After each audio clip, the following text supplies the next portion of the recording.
Aqui Marcos Ivan de Carvalho, jornalista especializado em turismo, afiliado à Associação Brasileira de Jornalistas de Turismo, chegando aqui mais uma vez com a agradável tarefa de tratar assuntos da 15ª Festa do Arroz em Tremembé.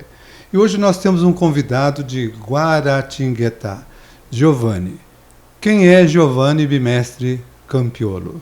Tudo bom, Ivan? Bom, sou de Guaratinguetá, né? Lá da terra de Frei Galvão. Sou chefe de cozinha, já tem aí um pouquinho de tempo, desde 2004. E gosto da área de pesquisa, né? Venho na Festa do Arroz trazendo um pouquinho de influência aí italiana, um pouquinho da questão de tropeirismo na nossa região, né?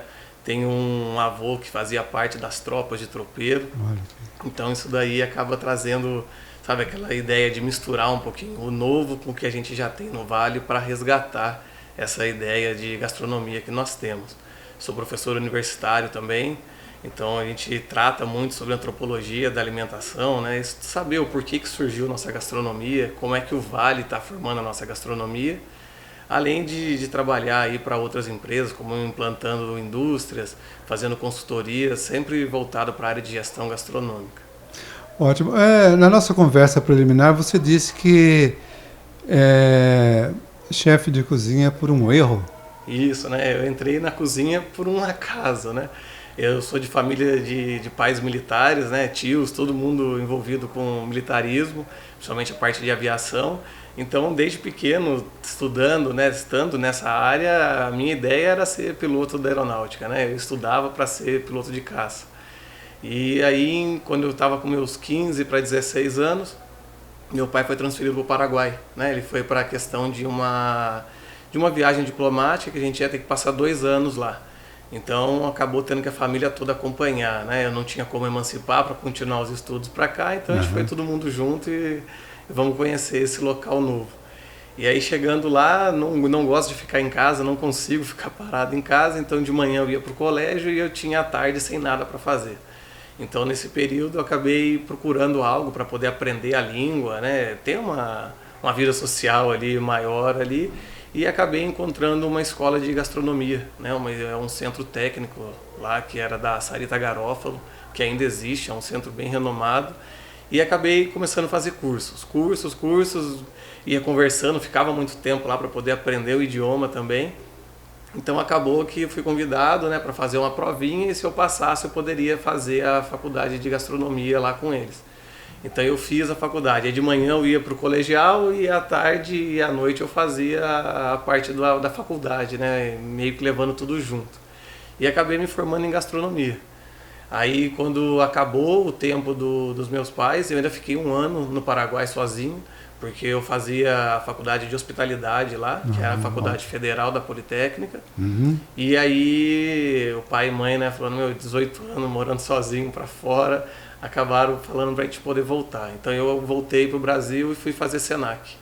Então, em 2004, né, eu fui a 4ª turma do Senac. Gastronomia. Era uma turma gigantesca, nós começamos com 42 alunos. Olha. Acabou formando 19 e hoje nós temos 7 só na área.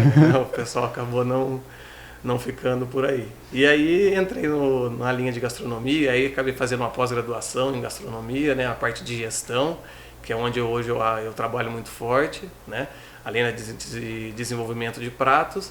E daí acabei, depois dessa pós, indo embora, fiquei 2 anos e meio na Itália. Aí fui para trabalhar, para estudar, fiz ITIF lá, que é uma escola de cozinha italiana. Gosto muito, né, principalmente por conta da descendência nossa. Então me aprofundei, comecei a estudar, e aí quando eu voltei para o Brasil eu acabei montando um restaurante em Guaratinguetá, e daí a gente não saiu mais da área de gastronomia, né, a gente foi só aprofundando. Aumentando. Então, aquele sonho de aviação passou voando e pousou numa gastronomia. Aquele sonho ainda existe, não vou mentir, porque aquele sonho ainda existe, né? Inclusive a minha madrinha já chegou a comentar que se eu quiser fazer para piloto comercial, mas como um hobby, né, que ela também me apoia, porque ela é militar também. Então eu tenho essa ideia, por enquanto não, né, mas mais pra frente a gente vai pilotando a cozinha. Vamos pilotando a cozinha, ficando com esse avião em terra ainda, né? Mas mais pra frente, quem sabe, aí na hora que já estiver mais tranquilo, eu der uma acalmada nessa correria minha, fazer piloto de asa fixa que por hobby, né? Pra poder ter aí, falar que eu fiz. Satisfazer o sonho. É, uma satisfação pessoal. Giovanni, historicamente, a risicultura enriqueceu muito o Vale do Paraíba. Grande parte do cultivo de arroz, principalmente, se não todo o cultivo de arroz, tem a mão dos italianos. Porque quando eles começaram a chegar ao Brasil, pelo menos nos últimos 150 anos, o Brasil tem uma grande quantidade de italianos e descendentes, e muitos deles vieram para um trabalho, por exemplo, em canas, eles vieram para a cultura da cana. Mas depois houve a queda da cultura da cana e eles enveredaram para a própria sobrevivência, a manutenção, para a cultura do arroz. Você, como chefe de cozinha, qual é a participação do arroz na sua gastronomia? Ele seria um item a mais ou é um item de destaque? Então, pra gente, né, na gastronomia nossa regional, o arroz ele é uma estrela, né? Se você for conversar com o pessoal, é muito difícil uma pessoa que diz eu não como arroz. Então ele está presente aí nas refeições diárias nossas, né? A região nossa é muito forte na produção de arroz. E em arrozes especiais a gente está em primeiro lugar de produção, né? É um volume grande, aí, expressivo para a gente falar sobre arrozes especiais. Guaratinguetá, que é onde eu acabo ficando mais focado, a gente tem o bairro da Colônia do Piauí, que na verdade foram os imigrantes italianos que foram recebendo terra porque Guará precisava povoar aquele pedaço. E o que eles foram fazendo, que até hoje é muito forte lá, é o arroz irrigado. Né? Aliás, o terreno lá é muito bom para isso. Sim, sim, eles têm, né, conseguem fazer 2 plantios, tem uma safra muito generosa lá. Então é uma região que se você for lá, quase todo mundo se conhece, é meio parente, porque foram as famílias que foram chegando. E eles trabalham muito forte a questão do arroz, né? A gente vê ali aquele amor, aquele carinho, porque assim como para muitos, o arroz às vezes é o principal, a base da alimentação. É o indispensável, né? É o indispensável para a gente ter no dia a dia, né? E ele está saindo daquela ideia de ser só o arroz cozido, né? A gente está trabalhando eles em receitas. A gente vê aí um aumento expressivo de doenças celíacas, então a farinha de arroz vindo mais forte na panificação, no desenvolvimento de produtos, né? Justamente para atender esse público, e acaba dando uma outra vida ao arroz, né? Trazendo coisas diferentes, né? Elevando o preço dele para coisas que têm uma aceitação da população e que a gente consegue ter um ganho maior, porque a maior reclamação dos produtores é que ganha pouco, né, na quantidade. Então a gente trazendo uma forma diferente, melhora a qualidade da apresentação. Você melhora a qualidade, porque nós temos na região nossa um arroz muito bom, né? Sim. Nós temos um produto muito bom. A gente não tem como guardar ele para poder ele ficar na qualidade. Precisaria de uma programação de estoque, isso, de conservação, uma secagem ali para ele poder, porque o pessoal fala, o arroz do Vale em Papo. Em Papo porque ele é um arroz ainda verde, então a gente depende aí, né, de menos água para poder cozinhar, mas as pessoas que acabam consumindo, você sente um arroz de muita qualidade. O segredo do arroz, então, é o tempo de cozimento. A água tem alguma influência também? Tem bastante, né? A água ali é o que vai fazer a estrela aparecer, né? Mas a gente trabalha, por exemplo, na festa do arroz aqui de Tremembé, um dos nossos arrozes que nós fazemos é o arroz negro, com costela. A gente substitui uma parte da água por causa do próprio cozimento da costela. Então ele forma uma outra apresentação, né? A gente tem um outro grão, uma quantidade de gordura maior. Alguns gostam, outros acham diferente, entendeu? Mas a água ali é o principal para a gente poder fazer ele acontecer. Esse ano a gente está trazendo até uma coisa nova que é bem diferente, que é uma pipoca feita de arroz. Pipoca de arroz? É uma pipoca de arroz, né? Ele vai ter crocância, ele lembra mesmo a ideia da pipoca. Então a gente consegue mostrar, né? O grão ele é muito versátil para a gente utilizar dentro da gastronomia e nos dá possibilidades aí infinitas de poder trabalhar. Eu tenho, por estar envolvido no meio acadêmico, acabo tendo amizade com muitos chefes da região. E a gente vê que todos eles, né, buscando essa ideia que o Brasil tem hoje em dia, que é de focar nos produtos regionais. Então eles têm trazido muito o arroz nosso, né, o arroz da região, para dentro dos seus pratos, para mostrar aquilo que nós temos, né? Não só o arroz, o porco caruncho, né, o java-porco, como nós temos lá em Campos do Jordão, a gente puxando para a gastronomia, né, que o Brasil agora começou a acordar para ter aquela ideia de que nossa gastronomia é boa, não é o que vem de fora que é bom.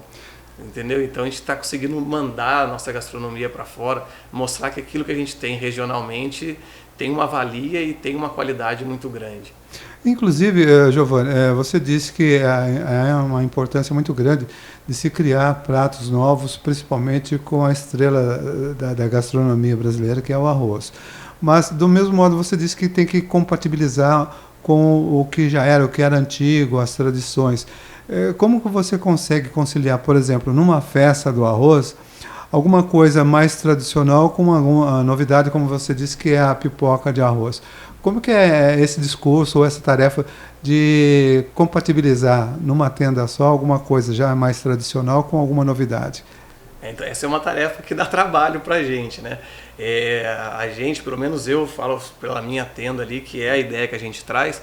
Nós temos um carro-chefe que a gente não muda, que é o arroz negro com costela, né? Tomate seco, hortelã. Esse a gente traz bem na linha dele como ele é, né? Tem a inovação ali, porque o arroz preto a gente apresenta ele de uma forma diferente, não cozido como tradicionalmente o pessoal faz, mas a gente acaba cozinhando ele em pressão para que ele possa ter um grão um pouquinho mais macio, né? E aquela história de cuidar do porco e assar o porco em forno a lenha, 12 horas de assamento. Então esse daí a gente preza muito a ideia do tradicional, do que o avô, o bisavô fazia, a gente mantém. E a gente traz alguns outros pratos que a gente vai mudando durante as festas. A gente tem sempre um prato, geralmente no arroz vermelho, é o arroz que a gente abusa um pouquinho mais, que a gente acaba sempre trazendo algo novo da gastronomia, né? Por exemplo, esse ano a gente está com redução de vinho tinto, já teve anos a gente trazer ele como se fosse fazer um arroz cremoso. Então a gente vai mudando ele, trazendo um pouquinho mais da gastronomia, deixando ele mais contemporâneo, né? Então a gente vem nessas duas linhas e com outros pratos aí que compõem ali, mostrando a parte de doces, né? Como um doce tradicional que é o brownie, mas tirando toda a parte de farinha branca. A gente acaba usando farinha de arroz negro dentro da composição do brownie, então não tem problema de glúten, não tem nada. A gente consegue manter a tradição do brownie, que é um doce que todo mundo o visual come. É igual ao do chocolate. O visual é igual, o sabor é igual. Quando você fala para a pessoa, aí não tem farinha, aí tem farinha de arroz, fala, não é possível. Eu falei, não, aí é só farinha de arroz, aí não entrou uma grama de trigo para nada, né? Nem para untar forma, nem nada. É só a produção, a forma de trabalhar a farinha. E é uma farinha que muita gente nem conhece. Quando você fala farinha de arroz preto, que ele vê aquela farinha meio cinza, eles olham e falam, não, essa daí é que está no brownie, né? Então a gente consegue trazer, a gente mantém o que é, né, aquela ideia de cozinha afetiva.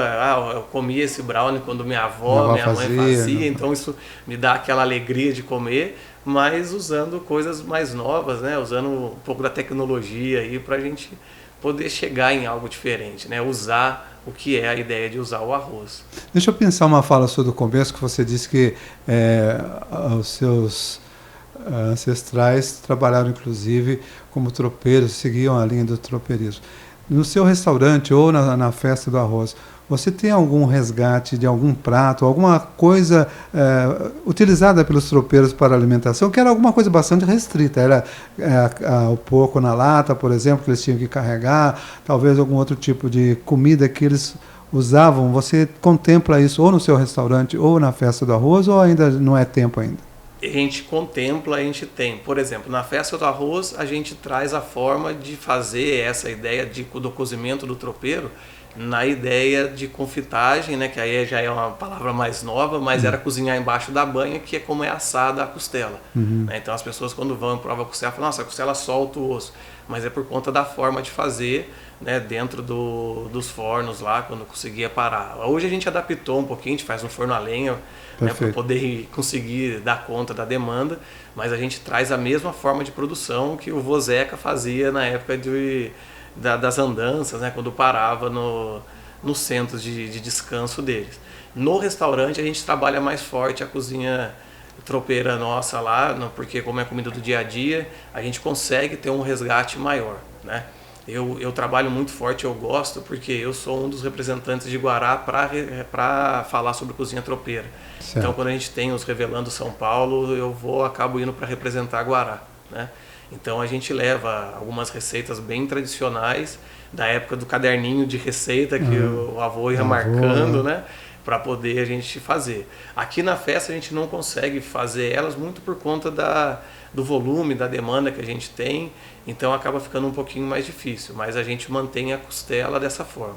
Né? Ali na festa o pessoal acaba vendo ela finalizando em brasa, né? Ou finalizando direto em chapa, mas isso o preparo dela anterior lá, né? Como é feito, as 12 horas de forno, isso aí tudo a gente tem artesanal mesmo, guardado. Na verdade a gente começa a assar a costela, agora na semana que vem já começa a assar as costelas.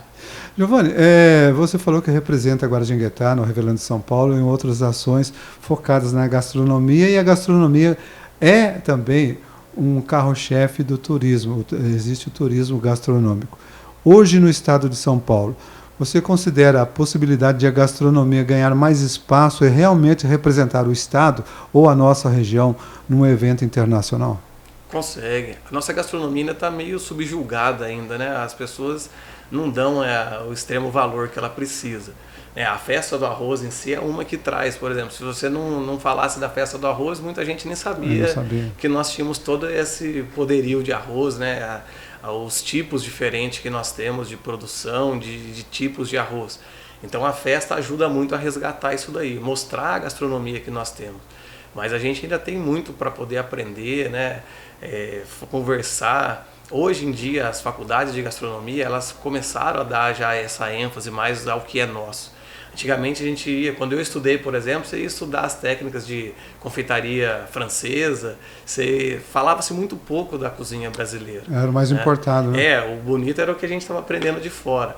Hoje, com essas inversões, a gente está mandando coisas bonitas lá para fora. Então, a gente está naquele degrauzinho ali, no primeiro, segundo degrauzinho da escada, já andamos bastante, né? Saímos daquele patamar gigantesco que tinha e começamos a subir.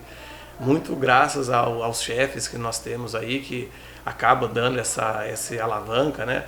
O Alex Atala, que também deu bastante força para a época da festa, falando dos arrozes, né? Então, isso daí mostra, né, que o Vale aqui, a região nossa, ele tem muito para mostrar, e a gastronomia brasileira em si tem muito. A gente tem bastante coisa para a gente poder ainda desenvolver, fazer, para chegar no que o pessoal possa aí fora falar, nossa, isso é cozinha brasileira, né? Porque como eu fiquei muito tempo fora, acabei rodando outros locais, você fala de cozinha brasileira, exemplo só de feijoada. Uhum. Feijoada, entendeu? E feijoada, caipirinha. Isso, e festa, e carnaval, né? Hoje, quando você já vai, eu tenho alguns amigos ainda na Itália, você fala com eles, eles já comentam algumas coisas diferentes, né? De peixes, comentam de alguns cereais nossos, que falam, nossa, tá chegando aqui, a gente tem isso daqui. Por quê, né? A carne nossa indo aí para fora, a gente é muito forte na produção, né? De commodities nossos a gente faz muito. Então vamos aproveitar esses commodities e mandar gastronomia também, né? Investir também não só a base, né? Vamos mandar ele já desenvolvido. Você disse que, como professor universitário, também, além disso, dá uma consultoria, presta serviço na produção, na idealização de projetos para uma gestão gastronômica a partir desde a planta de construção. Como que é isso e qual é o mercado da gastronomia que mais busca o seu atendimento? São restaurantes, cafeterias, hotéis?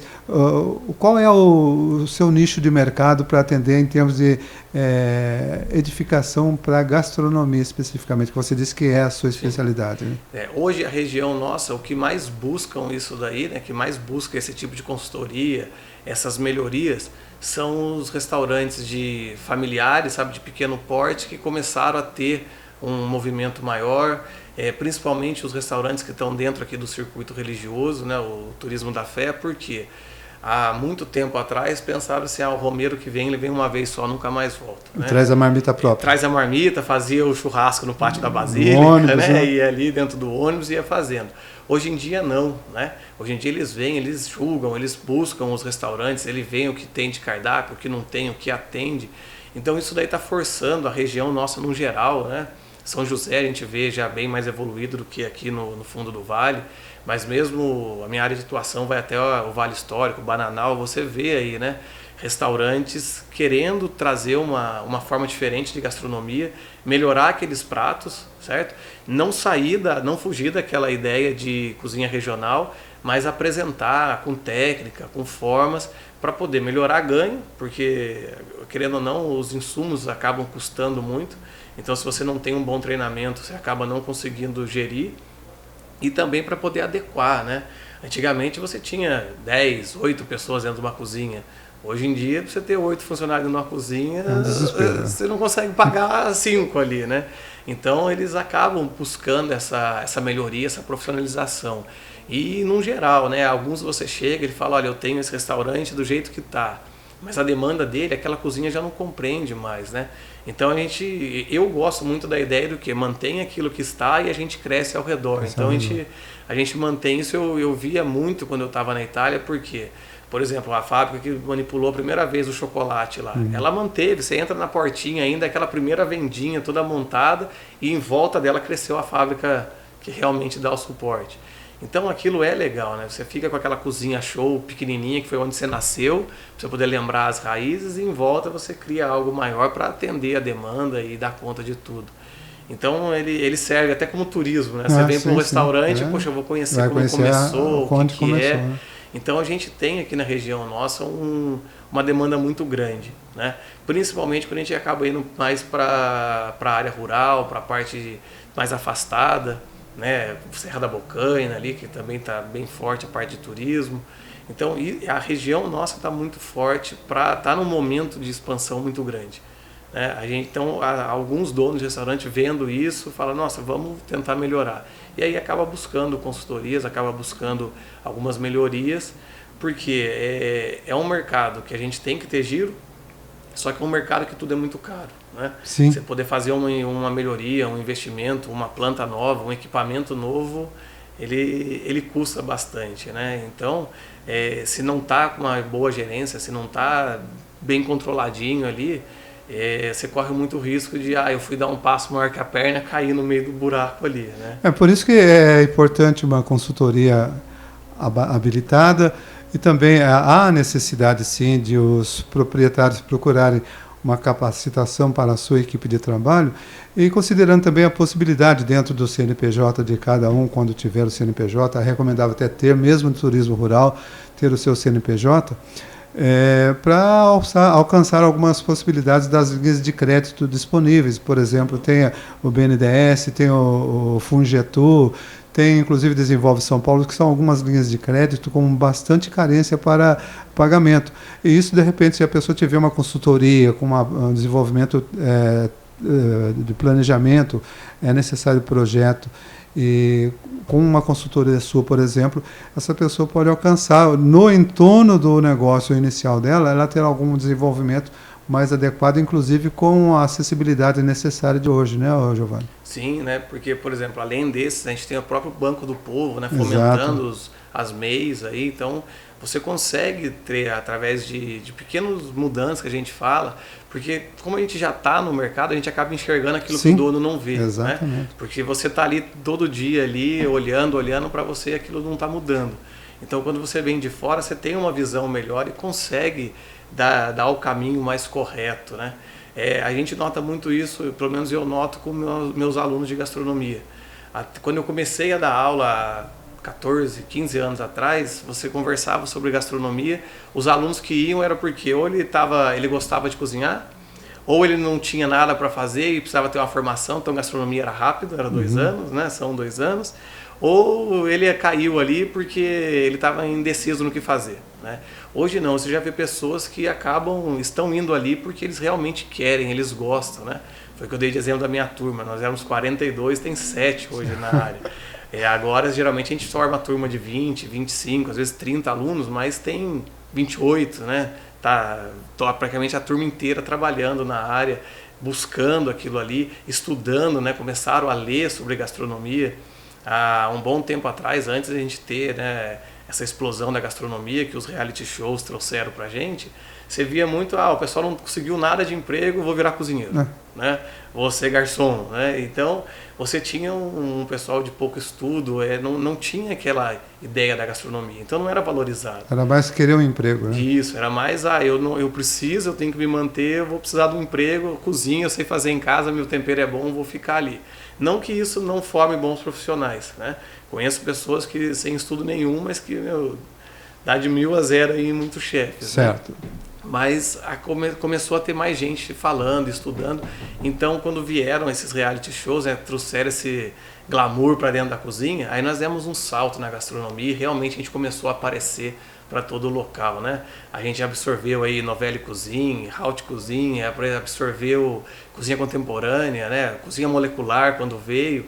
E o brasileiro tem essa capacidade de buscar aquele monte de coisa, principalmente por conta da mixigenação que nós temos. Uhum. Então foi buscando, vai buscando, e a gente dá aquele jeitinho de colocar todo mundo junto e criar um prato, né? Um prato. Então você vê sabores contrastantes dentro de um prato e fala, isso aí não vai ficar bom. E na hora que o cara faz, fala, puta, isso aí ficou... Nunca pensei que ia dar certo, né? Então a gente tem uma criatividade muito grande, né? O brasileiro em si tem, e trazendo isso para a gastronomia, a gente vê preparações, a gente vê criações aí que no primeiro momento você fica chocado, você fala, não é que o cara acertou aquilo. Vou repetir. Então, eu lembro até hoje, num dos concursos de gastronomia que eu fui julgar, um dos pratos era um bobó de camarão, que a gente está acostumado a ver, que é o bobó quente ali, né? Totalmente diferente. Ele era um bobó gelado servido em forma de espuma. Era um chantilly de bobó de camarão com uma cuia de... Se eu não me engano, era uma cuia de tapioca. Né? E foi servido ali. Um negócio totalmente diferente. Né? Já vi ali em Cachoeira Paulista, num outro concurso, o pessoal fazer foi um pão inclusive de farinha de arroz, mas o arroz tradicional branco, e dentro era servido um hambúrguer de costela com farofa de sá e maionese de café. Olha. Sabe, uns negócios assim bem diferentes que você olha e fala, cada coisa estranha, né? Tipo, muito diferente, e comeu e ainda saiu campeão do concurso. Aí. Ganhou o concurso. Ganhou. Giovanni, mito ou verdade? Uma curiosidade minha. Você precisa lavar o arroz para prepará-lo ou não é necessário? Aí a gente tem uma briga boa, né? Eu vou falar por mim, eu não lavo, né? Porque eu vou lavar o amido, eu vou tirar o amido do amido, Sim. É meio contrastante, né? Mas se você falasse para minha avó na época, minha avó acho que batia na gente se não lavasse. Teria que lavar, né? Mas depende muito da receita, certo? O processo de beneficiação do arroz avançou muito. Avançou. A gente não traz mais aquele arroz com toda aquela sujeira, aquele cargo de amido, aquela carga de amido colada nele. Mas depende muito de cada receita que você vai fazer, né? Por exemplo, se eu vou partir para uma cozinha asiática, vou fazer um sushi, por exemplo, eu sou obrigado a lavar o meu arroz, tirar o máximo possível daquela camada externa de amido, né? Deixar textura, ele de molho para conseguir aquela textura que eu quero depois. Por exemplo, no caso nosso ali da festa do arroz, da nossa tenda, o arroz vermelho, o arroz preto, a gente não lava, porque eu quero aquela característica que está na casca dele ali para que se mantenha. Né? Se eu lavar, por exemplo, lavar muito o arroz preto, ele não dá a mesma cremosidade que Sim. dá quando eu cozinho da forma que ele está. Né? Então a gente acaba tendo que analisar muito a receita. Pesquisar. Ver se serve, se não serve, mas é muito de cada um. Nós estamos encerrando essa saborosa conversa sobre arroz, a festa do arroz, mas com toda certeza vamos ter outras oportunidades. Agora eu quero pedir para que você, assim, dentro da sua visão de festa, da sua vivência de festa, dessa experiência de ter um relacionamento com o público, para que convide as pessoas que venham até a sua tenda, ou também até as outras tendas, porque é um trabalho bastante cooperativo entre vocês. Há uma concorrência, logicamente, mas uma concorrência sadia, para que o povo da região todinha, inclusive de outras localidades, venham visitar e participar da Festa do Arroz de Tremembé, edição 2024, naquela câmera ali. Convidar a todos, né, da região, o pessoal aí do estado de São Paulo em si, que queiram vir a conhecer, né, preparações diferentes, formas diferentes de fazer o arroz, para que venham na 15ª Festa do Arroz de Tremembé. Ali a gente acaba brincando que a gente não tem nem mais uma concorrência entre a gente, né? A gente acabou ficando todo mundo amigo, é uma família, então a ideia a gente acaba vendo um dentro da tenda do outro, ajudando a produzir, ajudando a fazer, apertou aqui a gente vem, né? Estou precisando disso, então virou meio que um restaurante a céu aberto ali, com todo mundo junto, mostrando pratos diferentes. o tempo de trazer família, né? Que é uma festa bem segura, bem organizada, então dá pra gente ficar com a criançada, ficar ali sentado, passar o dia ali experimentando pratos, conversas, né? Porque a gente tem vários outros chefes e nas tendas, nós temos as tendas de ação social também, que a gente vê muita história diferente, pessoas que trazem aquela vontade de estar ali e mostrar o que é o arroz, o que é a nossa festa de Tremembé. Conversamos com Giovanni Campiolo, chefe de cozinha do restaurante Mangiare em Guaratinguetá. Dá o endereço do seu restaurante. O restaurante fica de frente com a Aeronáutica, lá, né? Rua Faustino Moreira, número 14. A gente está bem de frente com a Aeronáutica em Guará. Então já está encaminhado. Nós queremos agradecer à equipe técnica da Unifunvic, o Edilson, o Pedro, o Nando, com a coordenação da Fabiana, e também a comissão organizadora da Festa do Arroz Tremembé, que nos deu esse encargo agradável. Eu sou Marcos Ivan de Carvalho, agradeço a presença e assistência de vocês e até uma próxima oportunidade, deixando que Deus abençoe a todos.